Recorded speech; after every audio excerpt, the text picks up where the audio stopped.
क्या कुछ अंतर्राष्ट्रीय महिला दिवस की शुभकामनाएं। होली खेले राजधानी पहली बार? हाँ, पहली बार राजधानी में होली पहली बार। धन्यवाद सर। मेरा तो एक सवाल, कल विधानसभा के अंदर एक वायरल चल रहा है, क्या कुछ कहेंगे? कहने वायरल होगा विधानसभा में, सबसे विधानसभा के अंदर कहने वायरल होगा। लोकतंत्र है, संसार को बनाया है उसने वास्तव में बनावट की दृष्टि से पुरुषों की तुलना में स्त्रियों को मुलायम बनाया है। मेरा तर्क सुनिएगा, क्यों हो सके मेरी आलोचना आप कर दें कि आप स्त्रियों के लिए मुलायम, सरल, कोमल शब्द का प्रयोग कर रहे हैं, लेकिन मेरा तर्क सुनिएगा। अच्छा, आपने मिट्टी के बर्तन को बनते हुए देखा?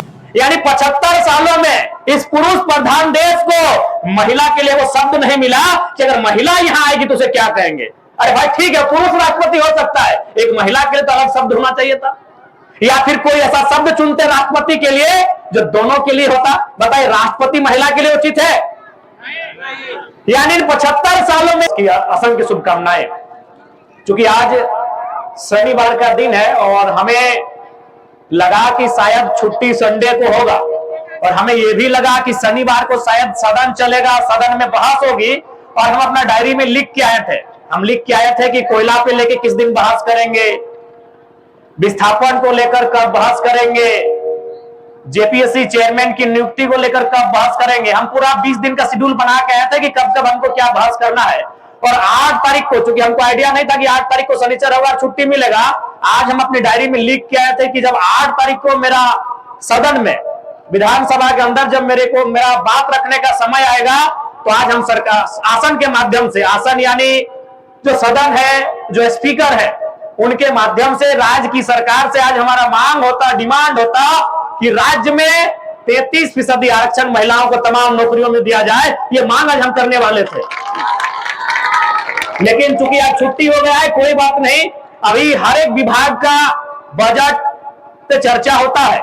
जैसे कल ग्रामीण विकास पंचायती राज के बजट पे चर्चा था, परसों कृषि विभाग के बजट पे चर्चा था, तो जिस दिन महिला कल्याण बाल विकास के बजट पे चर्चा होगा, हम आपको कह के जा रहे हैं, और हम जो कहते हैं वो करते हैं। जब चर्चा होगा और उस चर्चा में जब हम भाग लेंगे तो पूरी मजबूती के साथ कहेंगे कि हमारी बहनों को, हमारी दीदियों को, आधी आबादी को कम से कम अभी 1/3 आरक्षण इस राज्य में देने का काम करें। तमाम नौकरियों में, चाहे बीडीओ बनने का बात हो, सीओ बनने का बात हो, दरोगा बनने का बात हो, हवलदार बनने का बात हो, इंजीनियर बनने का बात हो, इस राज्य की तमाम नौकरियों में 100 में 33 महिलाओं को सुनिश्चित करना होगा। ये मांग रखेंगे। क्योंकि ये समय, ये 21वीं सदी का समय है, निसंदेह ये समय महिला सशक्तिकरण का है। लेकिन हमें इस बात को नहीं भूलना होगा, जैसा दमयंती दीदी ने अपनी व्यथा को सुनाया, देवेंद्र दादा ने भी अपनी व्यथा को सुनाया कि हमने संघर्ष किया है, सरकारों ने प्रयास किया है, और आम जनमानस में भी एक चेतना जगी है कि समय बदला है। लेकिन इसके बाद भी हमें इस बात को मानना होगा कि आखिर ये जो समाज है, जो कई हजार सालों से जिसका अस्तित्व है, इसकी सोच कहीं ना कहीं पुरुष प्रधान रही है।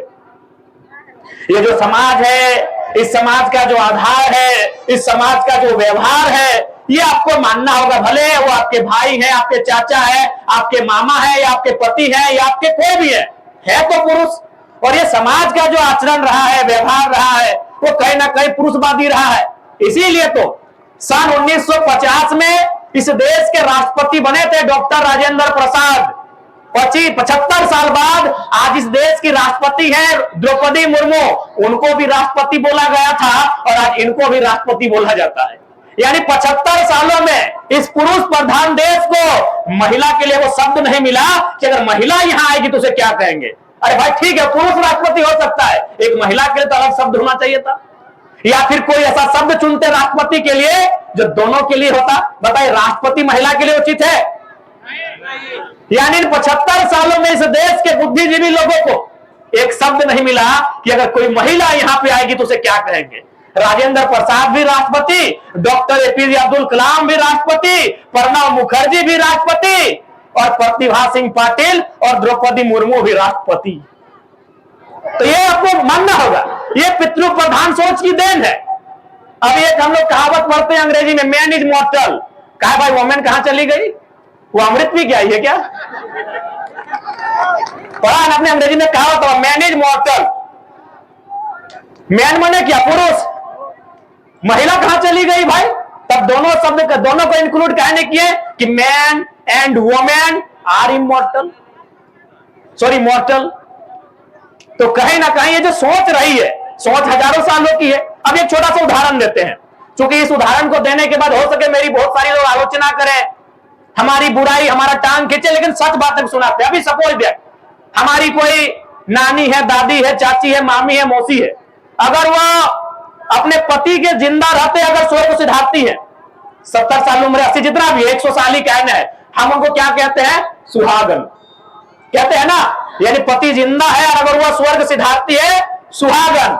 लेकिन बेचारी अगर पति पहले गुजर जाए तो अभागन। एक छोटा सा लॉजिक देखिएगा, जनरली यहां जितने लोग शादीशुदा हैं, भाई हम भी नहीं है और देवेंद्र दादी नहीं है, तो जितने लोग शादीशुदा है, बेबी भी नहीं की अभी, तो जितने लोग शादीशुदा है, आप थोड़ा सा स्टडी किया, यही जितने हैं, नहीं करने से भी 2-3 हजार लोग हैं, इनमें से नहीं करने से भी 1000 लोग शादीशुदा है। आप हमको एक रिपोर्ट बताइए तो कि लड़का की उम्र ज्यादा है कि लड़की का? लड़का का। एक दो अपवाद होगा, मुश्किल से एक भी, हमें लगता है यहां एक भी नहीं होगा। यानी 1000 में 1000 जो शादी हुआ है उसमें लड़का 5 साल लड़की से बड़ा है, कोई 10 साल बड़ा है, कोई 4 साल बड़ा है, कोई 15 साल बड़ा है कि नहीं? और आप क्या चाहते हैं? एक तो अपनी उम्र की छोटी लड़की से शादी भी की है और चाहते हैं मेरा जीते जी तुम मरेगी तब तुमको सुहागन कहेंगे। यानी एक तो कम उम्र में शादी करके लाए हैं और क्या चाह रहे हैं कि हमसे 2 साल पहले ही मर जाओ भाई। हो सके मेरे इस स्टेटमेंट के बाद मेरी लोग आलोचना करें कि आप ये क्या कर रहे हैं, लेकिन थोड़ा सा दिमाग से सोचा जाए, ये व्यवहार उचित नहीं है, क्योंकि सोच पुरुषवादी है। इस समाज का निर्माण ही पुरुषवादी सोच से हुआ है। सिंपल बात है कि तुमसे शादी भी करेंगे, तुम छोटी है हमसे 10 साल और हमसे 10 साल पहले से गुजर जाओ तब ठीक है।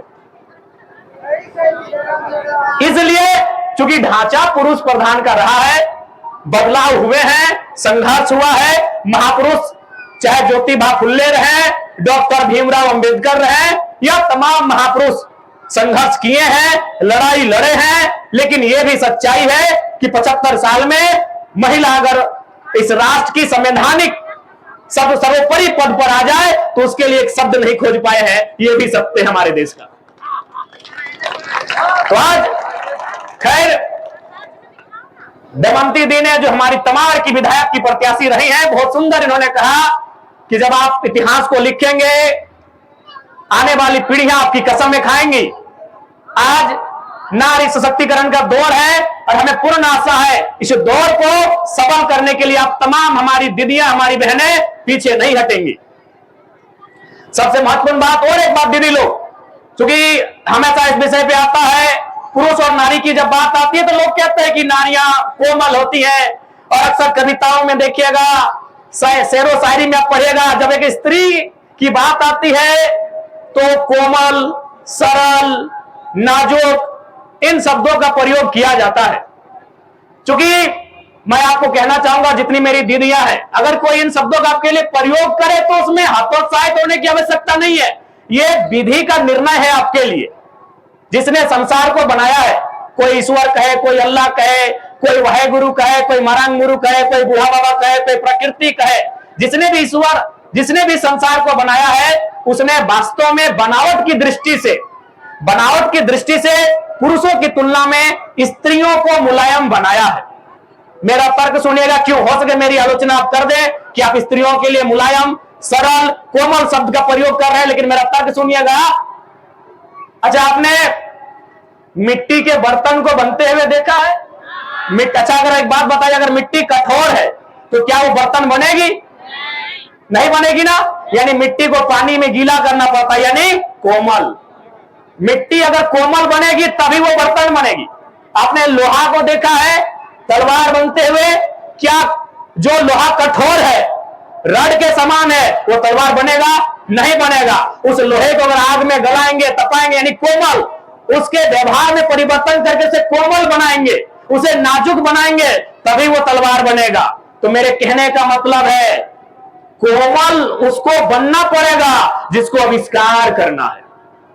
आप बिना कोमल बने बिना सरल बने, बिना कोमल बने आप आविष्कार नहीं कर सकते हैं। आप देखो जंगल की लकड़ी को ले आइए, वो लकड़ी तभी सीधी होगी, जो लकड़ी टेढ़ी है वो लकड़ी तभी सीधी होगी जो कच्ची हो यानी कोमल हो। अगर वो सूख जाएगी तो टूट जाएगी लेकिन सीधी नहीं होगी। इसका मतलब क्या है? अगर आपको आविष्कार करना है, आविष्कार मतलब सृजन, आविष्कार यानी नया, तो आपको कोमल बनना पड़ेगा। और विधाता ने स्त्रियों को उनके गर्भ में आविष्कार का जिम्मा सौंपा है। ये विधाता का निर्णय है, ये प्रकृति का अटल सत्य है कि जिसको आविष्कार करना है उसे कठोर बन के नहीं कोमल बनना होगा। तो यदि आपको कोई कहे कोमल, तो भैया उसके पीछे कारण यही है कि आपके गर्भ में, आपकी कोख में, चाहे देवेंद्र महतो है, जयराम महतो है या दमयंती मुंडा है, उनका आविष्कार हुआ है। हमारा आविष्कार आपके गर्भ में हुआ है। तो अगर आप कोमल नहीं होती, आविष्कार हमारा नहीं हो पाता। मिट्टी बर्तन तभी बनेगी जब वो कोमल बनेगी, कठोर मिट्टी से बर्तन नहीं बनता है। तो यदि इस तर्क को जानना होगा कि विधाता ने स्त्री के बनावट को कोमल सांचे में इसलिए ढाला है कि उसके गर्भ से सृष्टि का सृजन होना है। और क्योंकि समय नहीं है, हमको अभी फिर धनबाद जाना है, फिर सुबह रांची आ जाना है, बड़ी भागना है। इतना कहेंगे कि स्त्री इस देश के महान साहित्यकार मुंशी प्रेमचंद, उन्होंने अपनी कालजयी पुस्तक गोदान में लिखा है कि एक इंसान को महान बनने के लिए 3 क्वालिटी होना चाहिए: त्याग, सहनशीलता और क्षमा। अगर एक इंसान में 3 क्वालिटी है, त्याग, सहनशीलता और क्षमा, तो इंसान महान है। लेकिन एक स्त्री जन्म से 3 क्वालिटियों के साथ आती है, वह जन्मजात महान है। पहला क्वालिटी त्याग। त्याग समझा? हाँ, त्याग मतलब बप्पा का घर छोड़ के ससुरा के घर आए, त्याग है ना। सबसे बड़ा त्याग तो यही हुआ कि आप जन्म कहीं हुआ, फले फूले कहीं, खेले कूदे कहीं और दौड़ के चले आए कहीं, सबसे बड़ा त्याग। ये त्याग नहीं कोई कर सकता, ये जन्मजात एक स्त्री करती है, इसीलिए वो महानता की श्रेणी में आती है। त्याग करते हैं ना। एक स्त्री विहीन होती है, विहीन बुझा? विहीन, अरे धान लगाने से पहले विहीन लगाते हैं। हम लोग धनबाद बोकारो में विहीन बोलते हैं या अफर बोलते हैं, आप क्या बोलते हैं? विहीने बोलते हैं। तो एक स्त्री विहीन होती है, कैसे मालूम है ना? विहीन लगता है एक जगह, लेकिन उसको उठा के फिर लगाना पड़ता है पूरे खेत में। वही होती है स्त्री, लगती है कहीं और, जन्मती है कहीं और कहीं जाके संवारती है, सजाती है कहीं और। दूसरा क्वालिटी है सहनशीलता। समझ रहे हैं? सहनशीलता माने सहना, सहना। आप यही है होली में यही कहेंगे, होली आप खेलिए, एकदम मस्त से खेलिए। मेरे दोस्त सबको, महिला सबको बधाई रहेगा, एकदम बधाई रहेगा। पूरा होली खेले झारखंड वासियों को, तमाम झारखंड वासियों को अंतर्राष्ट्रीय महिला दिवस का सबको बधाई रहे, शुभकामना रहे।